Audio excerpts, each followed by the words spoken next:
Stay tuned for another episode of the Coming Soon podcast with Spider.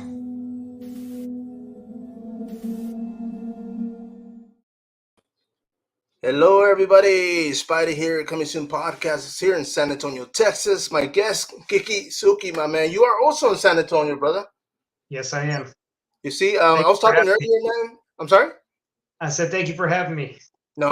I'm just glad I had to fly you in, man, because I know you were working in the film or working in quite a few, man. But the fact that you're local, I think that's pretty dope. I talked a little bit earlier, man. I mean, right off the bat, I mean, one of the film's projects that you got to work on was Skate to Hell.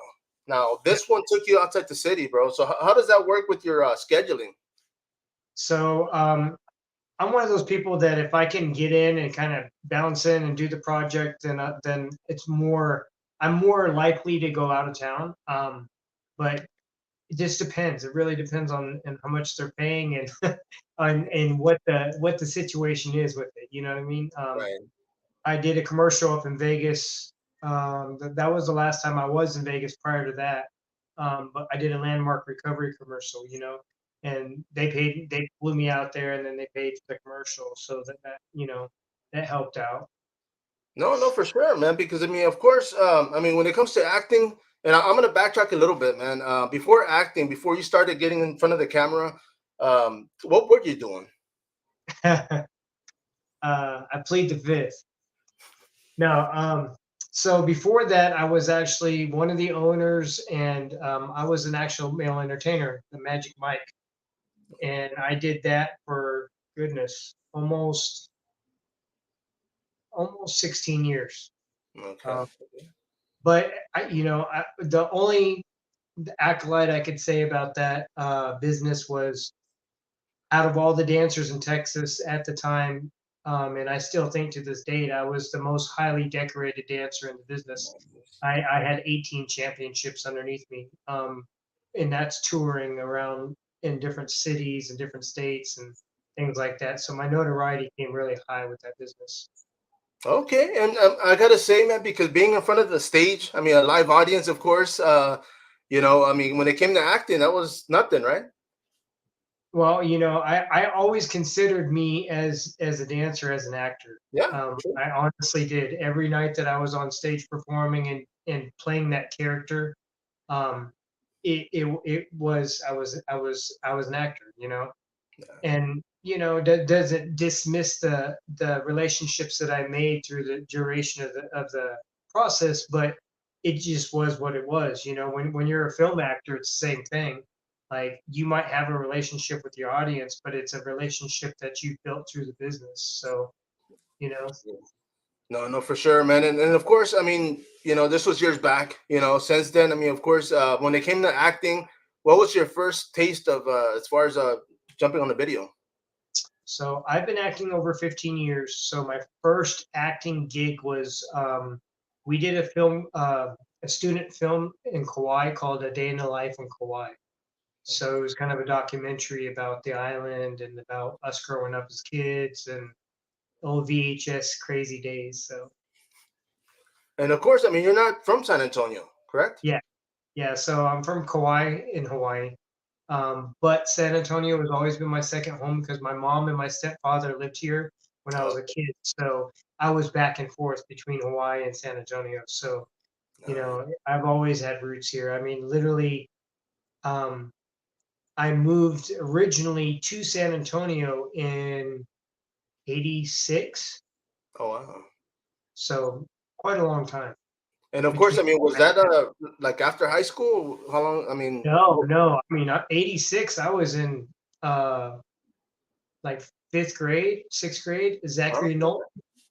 you see, I apologize because for me, the '90s is still like 10 years ago, bro. So I don't think that Yeah. far back. But I mean, of course, man. I mean, time does go by pretty quick. When you moved out here, I mean, what was the biggest difference for you moving from the island out here, other than the water, bro? Of course. Um, everybody. I guess the first thing was everybody thought I was Hispanic. Um, and it was actually kind of cool because like I grew up with so much like respect for the Chicano culture and the Latino life. I mean, I'll be honest. I moved to San Antonio because originally I wanted to find Selena and marry her. So Oh man. that was my goal. And then everybody was like, "Oh, you look like Chris. You look like Selena's husband." And I was just like, "Oh, well, wait until I meet her." And I then, know, right? You're like, man, you could have been he could have been your stunt double. How about that one, man? He could have played you. yeah, But man, I mean, when it comes to your IMDb, man, your credits, you're all over the place, and I mean that in a great way because you've pretty much dabbed in a little bit of everything, man. Was that planned or is that just opportunities? um, a lot of it's been strategic. I started acting when I was younger, and I never really understood the craft of it. And it was only until like I would say 2017 that I actually sat down and was like, you know what? I'm going to take this as a serious career and I'm going to put everything I can behind it. And it's been ever since literally 2017 when I did Jungle Cruise that I was like, yeah, I'm going to make this. I'm going to go as far as I can take it. Nice, man. And of course, I mean, it's a good thing. I'm sure when you made that decision, it was great. But I mean, was it scary as well? Honestly, no. Okay. I honestly think because as men, we see life a little differently than a female would. You know what I mean? So like, I've literally seen my life go one full circle already. Nice. So by having that much experience of life in my hands, when I walked back into this as a career, like I literally was like, okay, I need to do this, I need to do this, I need to do this in order to get to this level. I need to do this. I had a checklist set and I knew where I was going. I knew strategically how to climb the ladder a little quicker than other people. And I don't mean that in a disrespectful way, but I just because I've already lived a lifestyle in the entertainment industry, Right. I like that's one thing nobody can ever take from me is that I've already spent 18 years of my life in San Antonio as an entertainer. Yeah.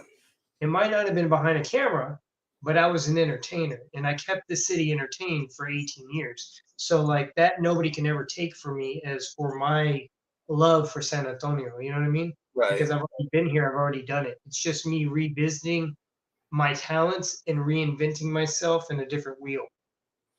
Nice, man. And of course, I mean, experience, like I mentioned earlier, I mean, being in front of people or in front of a crowd or in front of, I mean, it was second nature when it came to being in a film, right, in the movie. But when it came to memorizing lines, how did that work? That, eesh, even to this day, that's the hardest thing. And the more and more films I do, the higher up I climb, the more people that like.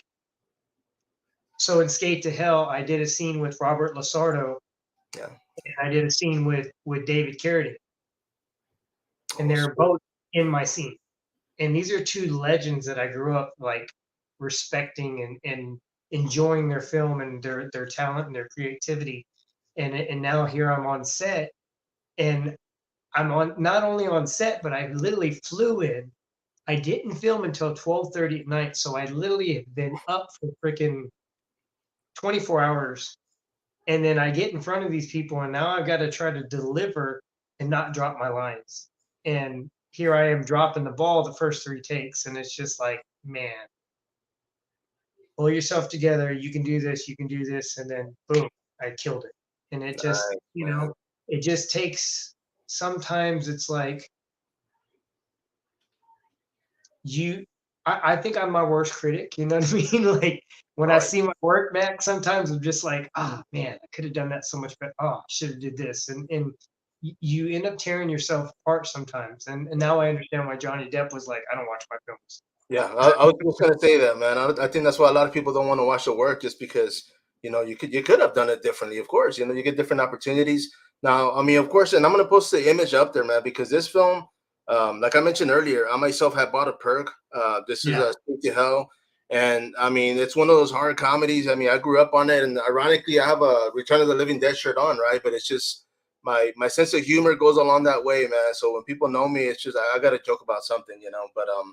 But yeah, man. I mean, but being that you're an actor, you've already played so many different characters, bro. I mean, is there one that you feel comfortable with more than the other? Ooh. I'm starting to really enjoy doing comedy. Oh, nice. Honestly, I when we did the Legend of El Chupacabra, it Yeah. was the first time that I actually really. I mean, we did Jingle Bell Ranch, and I got to play with the comedy a little bit with that scene and that role, but it was more direct. This was a little bit more expressive as far as with the characters range. Right. So I feel like this one let me open my wings up and kind of fly a little bit with that character. And I really liked the take I came with that character. It really gave a lot to the story. You know what I mean? You see, and I mean, earlier you mentioned, I mean, growing up here in San Antonio with the culture, with just the city. I mean, when it comes to playing the character, well, let me ask you this first of all: Are you bilingual? A little bit. Oh, okay, I okay. speak Scoshi Japanese, Oh, okay, and then okay. a little bit of Spanish, but I understand more than I speak. Gotcha. No, Yeah, no, I was gonna say, I mean, when it comes to playing characters, because of course, the other one and on this one, of course, it's not hasn't been put out yet, but this is another one locally here that you were a yeah. part of, and the American Coyote, man. But I mean, do you feel comfortable? I mean, of course, when it comes to playing a prisoner, I mean, of course, you don't have that from experience. I'm sure, right? You're not wanted anywhere. No, I mean I've been there, I've done that. You know what I mean? We've all had skeletons in our closet or Oh troubled past. You know, I was just fortunate enough that when I did get in trouble, the time I did get in trouble, that I didn't do it again. You know, I really, I'll tell you a story. So I get in a fight, I end up in Bear County, but my fight was extreme, so I ended up getting a first degree felony, which got dropped to a misdemeanor because it was my first offense. And this guy was trying to run us off the road with his car. And yeah. so I got mad and beat him up with a car club. Not a smart idea. Right. So I'm like literally locked up with in C ward and with all the killers. Everybody's murderers, and this is my Damn. first offense, and I'm in this with all these murderers and killers, and like literally while I'm there, the riot breaks out in the jail, and two freaking wards are fighting with each other. You know, and it's just like, dude, like I had never been in this type of Wow. situation my whole life. I was this island boy that came down and was just like, yeah, let me enjoy life, and here I'm getting Here in this we are, trouble. man. So then I'm leaving. Month later, I'm leaving jail because my brother didn't want to tell my mom that I was in jail, so he left me in jail for a month. So and the reason I was in jail because I was defending him. So I'm leaving the jail cell, and there's this Caucasian gentleman there, and he's checking the list, and he's like, "So, do you see your name on this list?" And I'm like, "Yeah, it's right there." And he was like, "Well, do you see any other name like that on this list?" And I was like, "No, sir." And he goes, "Good, keep it that way. Your kind don't come here. You might not make it out next time. Don't come back." And that's all he had to tell me, and I never got arrested again. Man, bro. No, yeah, man. I mean, I've been an occupant at the Burr County Cooler, myself, man. And yeah, it's just one of those things. Um, you know, Tough love. For me, it was, my mom had told me, at that time, like, hey, if you get in trouble, just call me and let me know where you're at. So that's what I did, man. I called home and I'm like, hey, mom, I'm in jail, and she's like, okay, well, call me when you get out, and that was it, man. It was a tough lesson, and um, glad we both learned from it because yeah, man, it's just I mean, I'm too attracted to be locked up, bro. I'll put it that way, man. I don't want to be in there no more, man. But yeah, man. But you see, those are the scars. Those are the lessons that we learn from. Because one of the things that I realized, I mean, when it comes to artists, being an actor, being a musician, a lot of the emotions that come to film or come to a song, they're real. They're emotions, things that we sacrificed or went through and suffered. And it's just when I hear something or I see somebody play a role and I'm like, damn, man, that was good, and a lot of times I'm like, man, I wonder if they went through that or went through something similar, or so that's why I was asking if you felt comfortable with one character more than the other, but of course. It's one thing I love about acting is it's like Halloween all year round. Yeah. You get to put on a different costume. You get to be somebody you're not. You get to live somebody else's life just for that brief moment. Um, I love the creativity of being able to create that character and watching the audience and their opinions, whether if they hate you, they love you, or they just want to, you know, rip your clothes off. It just depends on what the scene is, you know. Right, right. But I think that the biggest takeaway from everything is I always think about the minute that my light turns off and I'm no longer here. And I think about like my kids and I'm like, hey, this is a beautiful moment for them to look back and remember their dad and different personalities that nobody could ever take away from Man. them. And that was what was my most inspiration for doing what I'm doing. Right, Not the right. fame, not trying to get the attention. All that's it's fun, but it's not.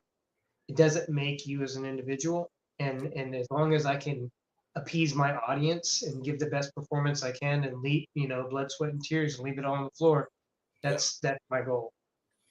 No, no, for sure, man. And one of the things too, man, that I noticed, somebody had posted a while back, and I think it was actually our friend Marcus, man. He had posted, I mean, when it comes to followers, I mean, it's not so much like the followers, but the people following you, because a lot of times those are your, your true circle. Those are the people that actually support you and want the best for you, man. Because obviously, I mean, this is something that you've been doing.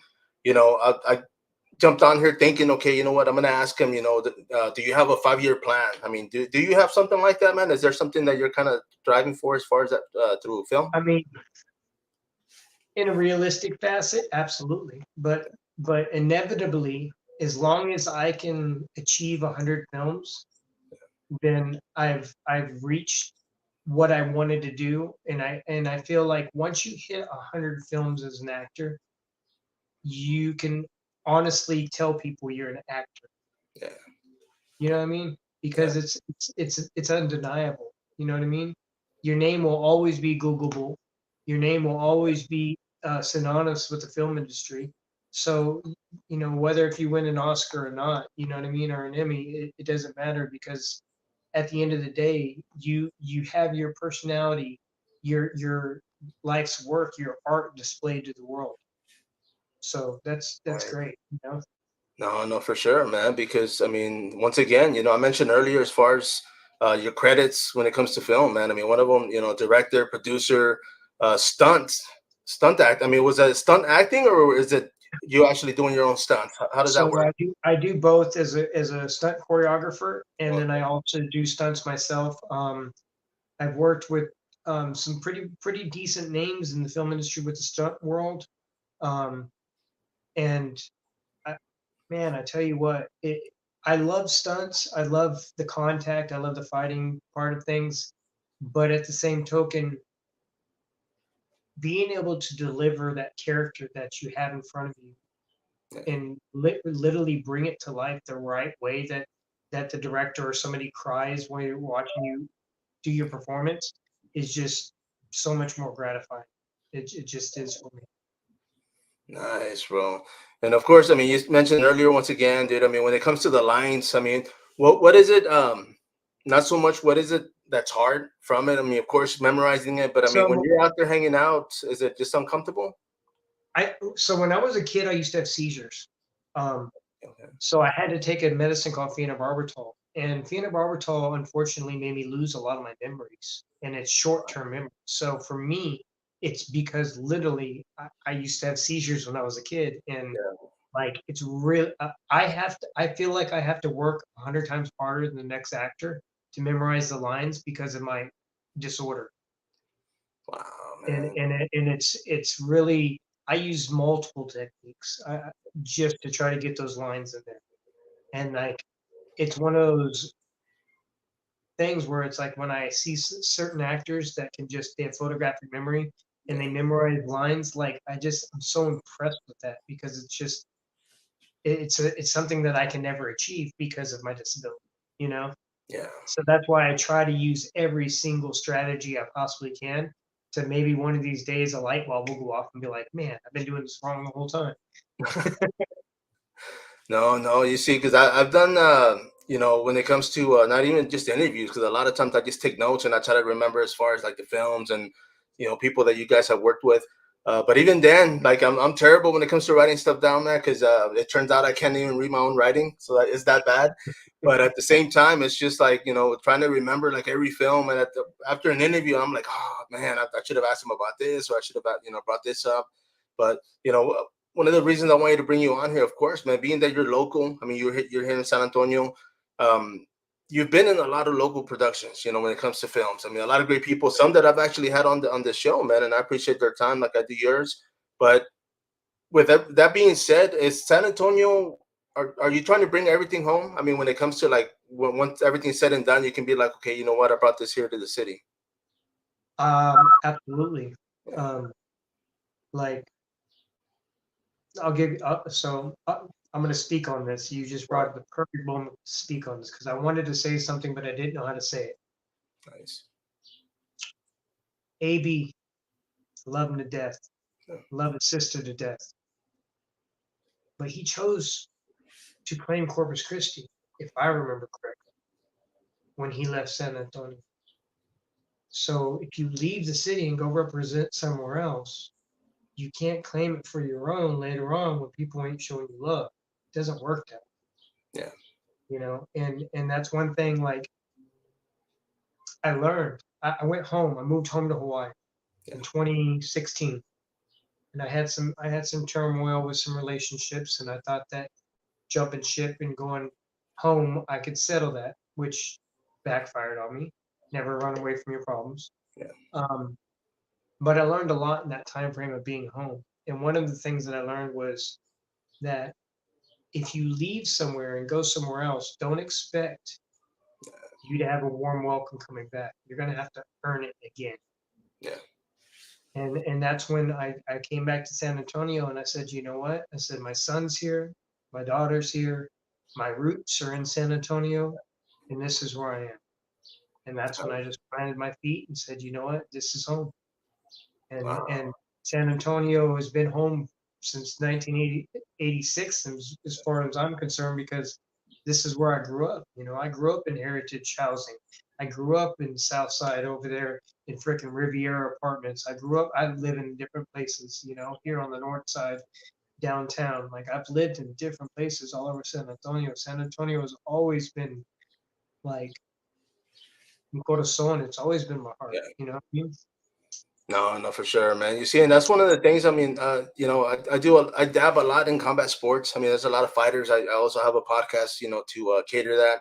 But one of the things I always tell the fighters is like, man, don't forget your fans, man. Like, I get it when it comes to sponsorship and support. Everybody wants money. It's like, hey, I want this, and the day they can't, or you know what I mean. Like, I always tell them, well, just do this. We'll still bring them on and show them something, because at the end of the day, they couldn't help you today, but if you go up top, you go up high and you don't make it and you come back, man. I said, guess what?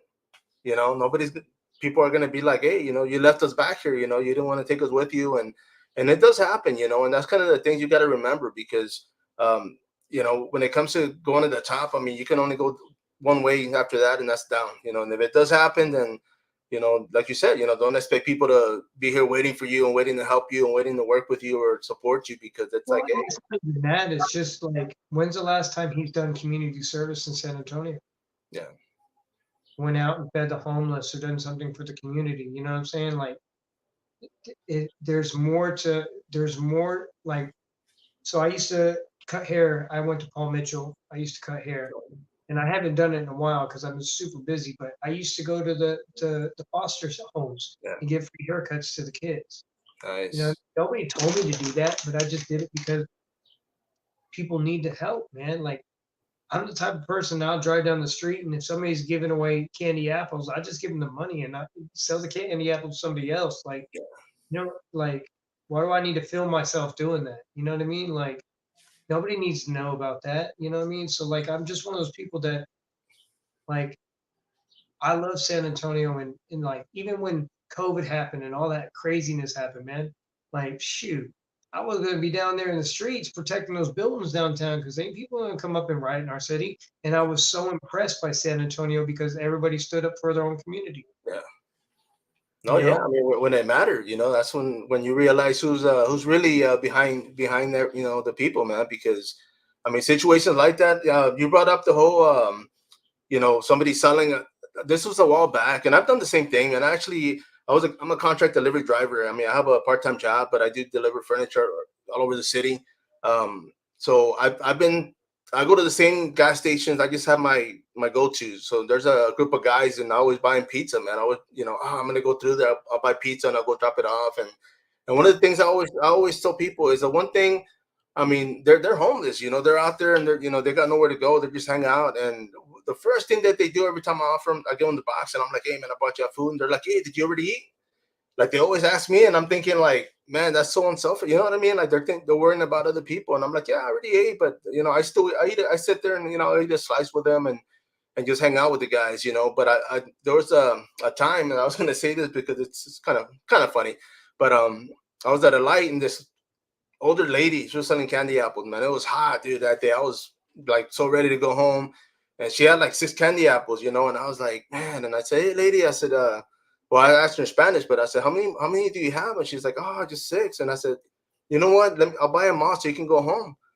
And she's like, oh, okay, okay. So I bought them, and I didn't want to take them, but I was like, I mean, that's the whole point, right? I was like, man, go home too, man. I guess it's a hot day.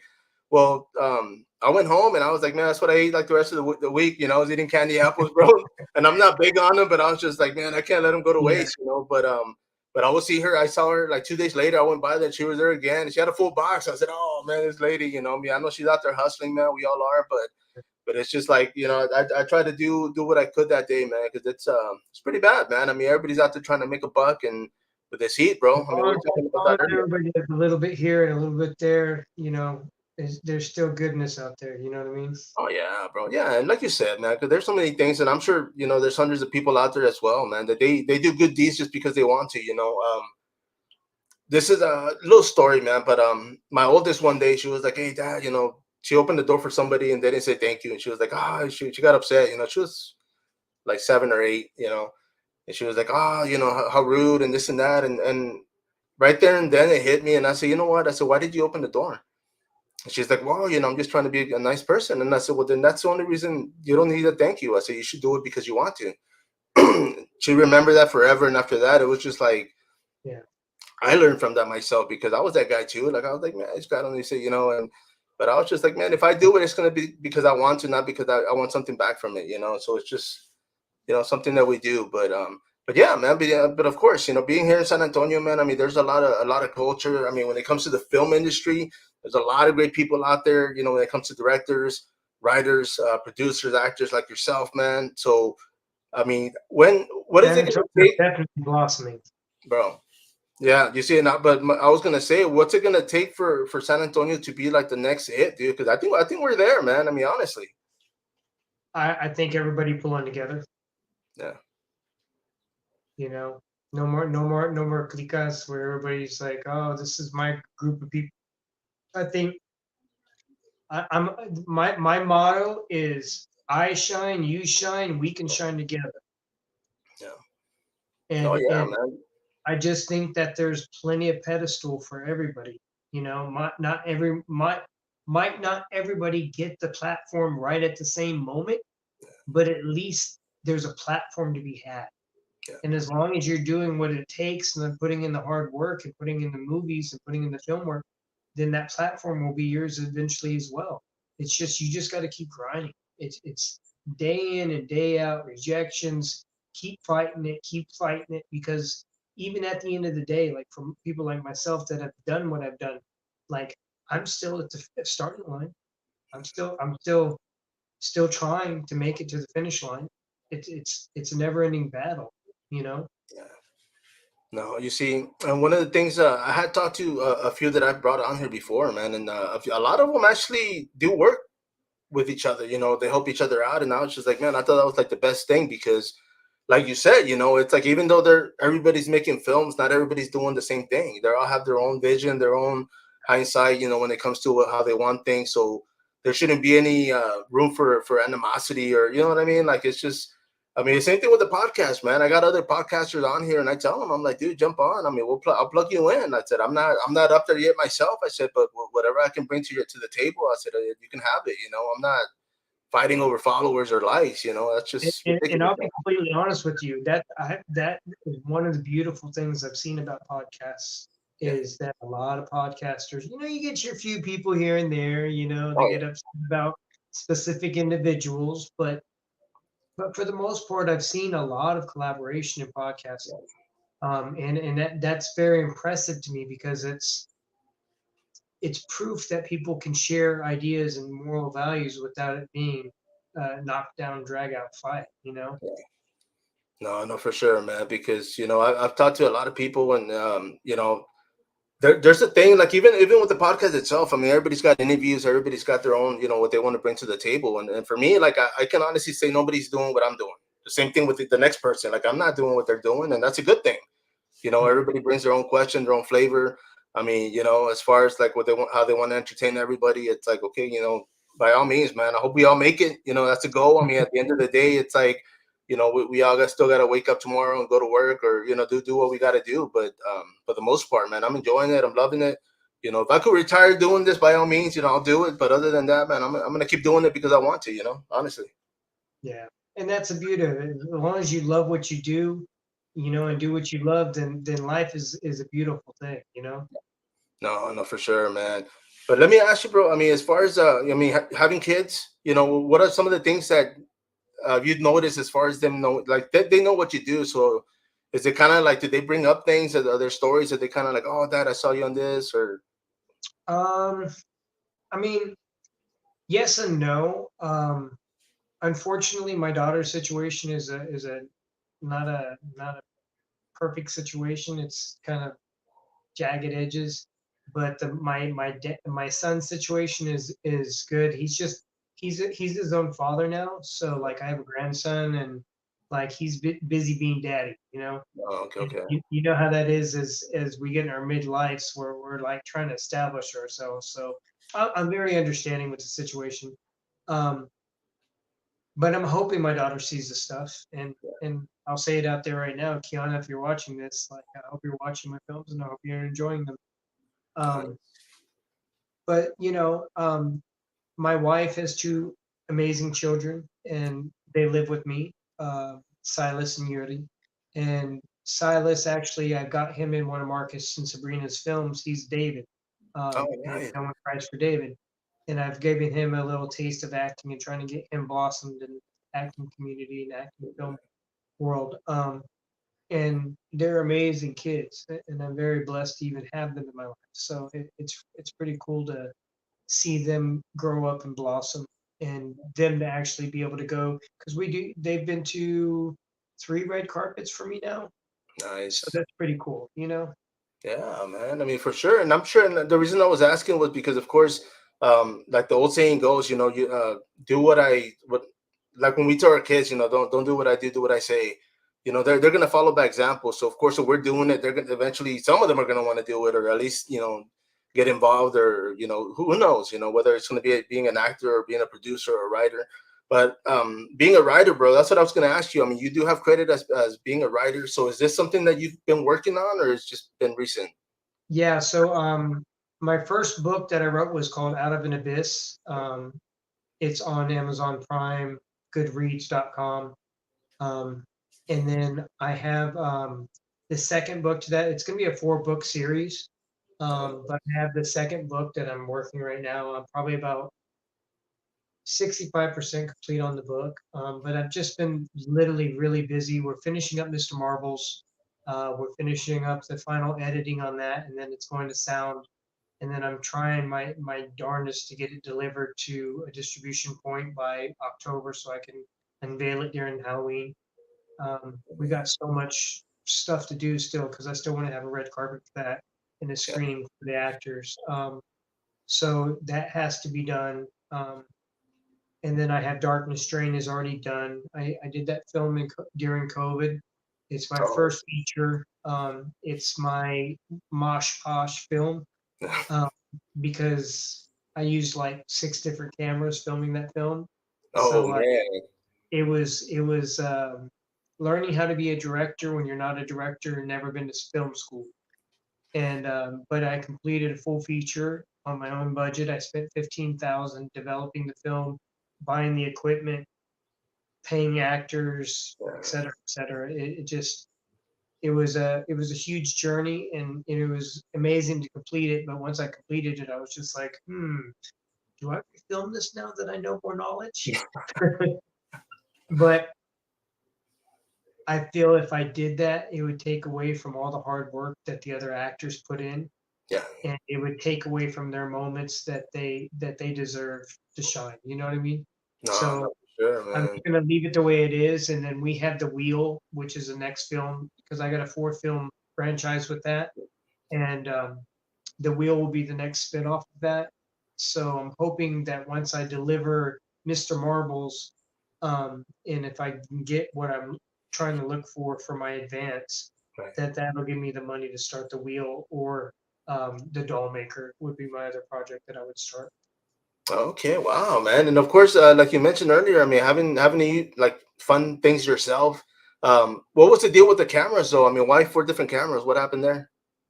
So we started off during COVID, and Right. it started off as a 5-page short, and I had a little bitty GoPro and a Luminix camera, and it wasn't even a 4K camera. And we decided to get out. We had Brackenridge Park all to ourselves during COVID.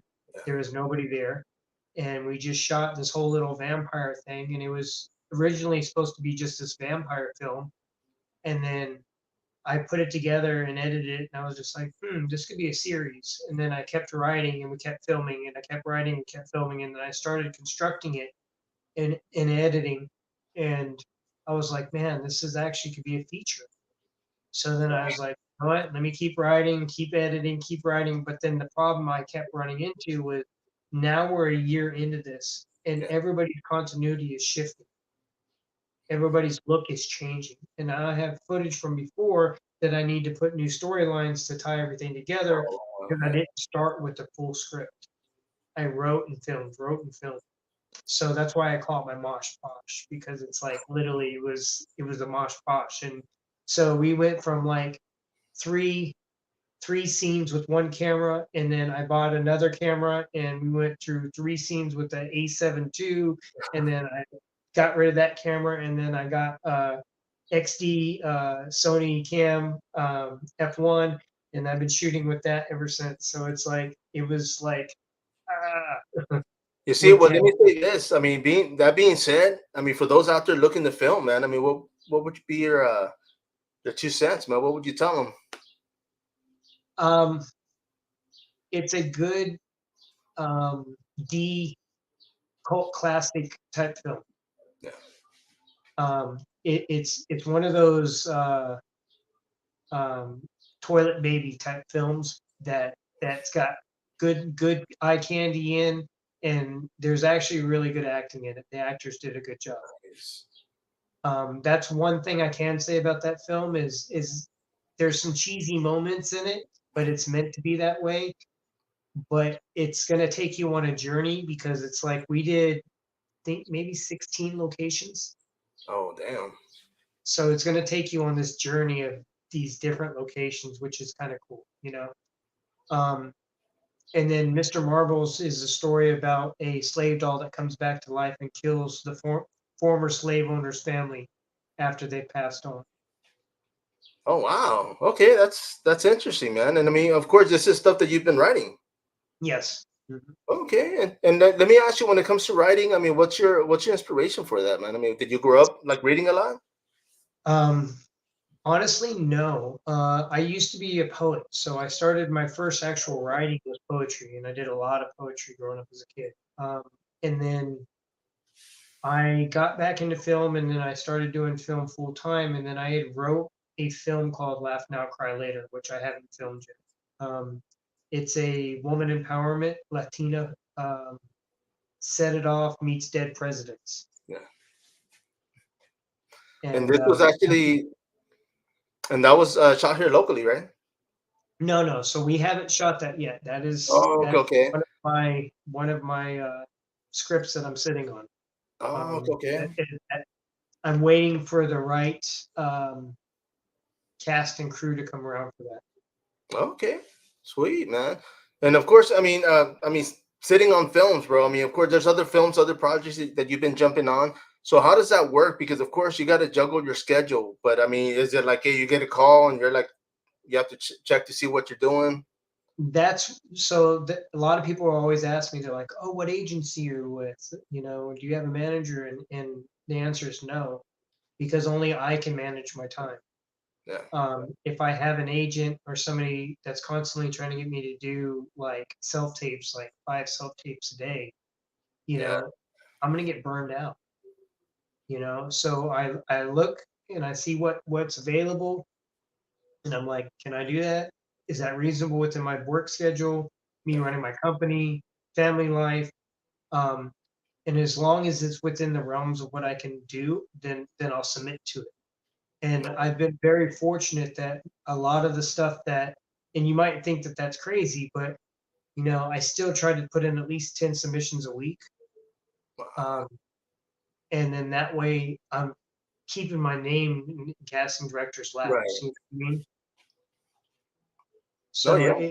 it helps me book more frequently when I'm still putting in auditions consistently. You know what I mean? No, well, that's actually pretty smart because, like you said, I mean, it keeps your name afloat, and of course, the more projects, the more films that you're in, like you mentioned earlier, I mean, as soon as people put your name out there, man, you'll be popping up left and right. So that's it's always a good thing, man. Yeah. So, it's getting to know your business in any aspect. Some people, if they're a mechanic and they have to work with cars, they got to know how to have the right tools. That's true, man. And of course, I mean, when it comes to the tools, I mean, I mean, the experience that you have, I mean, when it comes to writing, being a director or producer, I mean, stunts, bro. I mean, what is it that you haven't done in film? Um,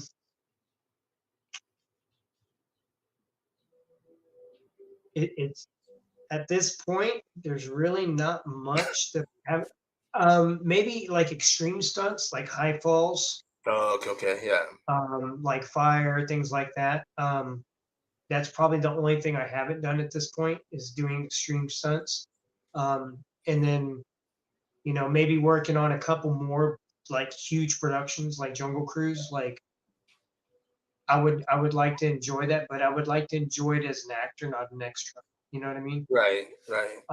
And that would be definitely a goal. Doing a Marvel film, being a Marvel character would be Oh, amazing. nice. Hell yeah, dude. Something like that. Let me ask you this: with something like that, I mean, what character out there would you like to play? I mean, say Marvel is like, hey, Um, yeah, like I've Warpath. I've always wanted to play Warpath. nice. Oh hell yeah, dude. That'd be dope. Man, yeah, now you got me thinking, man. But yeah, bro, I mean, there's opportunities out there. I mean, of course, when it comes to movies, I mean, there's also TV. I mean, you got Netflix, you got all these, other streams out there, man. I mean, would an episode or being on a series be something you'd be looking at as well? I came really, really close to a couple series already. It just hasn't happened. Yeah, And I really do believe that when it does, it's going to be something substantial. I think that everything I've done or would have done wouldn't have been a part of what I think I'm going to do. Um, so I'm just being patient. Like everything that I'm doing right now is just yeah, patience, right? So like it. I'm a firm believer that you can't chase fame. yeah. Fame chooses who she wants. Exactly, And bro. and I don't believe in that anymore. I did that for 16 years when I was an entertainer, chased fame, Yeah, and I learned that lesson really a real hard way. And but I am proud of myself because I didn't sacrifice like other people did to get that fame. And I could have been there, but I wasn't willing to sacrifice certain things. no, you see, and I was gonna say that too because even now, right before COVID, I mean, I was self-employed before then as well, but I tried. I went to a few auditions. I had gone to two auditions, one here, one in Austin, and I mean, of course, I didn't get called, but I was like, man, I'm gonna do it. I hadn't done anything. I was just like, man, let me get out there. COVID happened, and I was just like, man, so that was pretty much it. I should have kept my podcast. I was still doing the combat sports one, but it just work picked up for me. I mean, everybody else, unfortunately, COVID happened and a lot of bad things happened. But with me, I just got extremely busy. Like literally, I was from 9 to 9. I mean, I was getting a lot of work, and So yeah, I mean, but during that time, I mean, the kids got older. Now they're on their own. I mean, on my end, they're old. They got their own thing going. They got their own jobs, their own departments. So now I'm like, you know what? Now I got time. Now I can go do stuff I want, and that's kind of what I'm looking at now. So there's opportunities for myself, whether it's an extra or just even doing a behind the scenes shots. I want to be I want to incorporate what I can. I want to be able to give my time, help out, hold the mic, hold the light. I don't care, man. Like I just want to be able Yeah, to yeah, be in the mix and get that experience as well. But I mean, for guys like yourself, for actors, actresses that are out there hustling it, man, I truly wish you guys the best, man. And when that day comes, and it will, man. I mean, you said you were so close, but I mean, I'm sure during that time there was so much going on that you wouldn't have been happy or comfortable doing it. So now it's like, okay, you know what? When things are you slowing know, down and now you got time. it's crazy, man, because like I look from when I used to do hip hop and rap. I look from when I was in that industry of entertaining. Um, I think that I would have been one of those washouts if I would have did it when I was younger, Yeah. because I was so wild and I was so like off the cuff with things and didn't really think and rationalize with my decisions.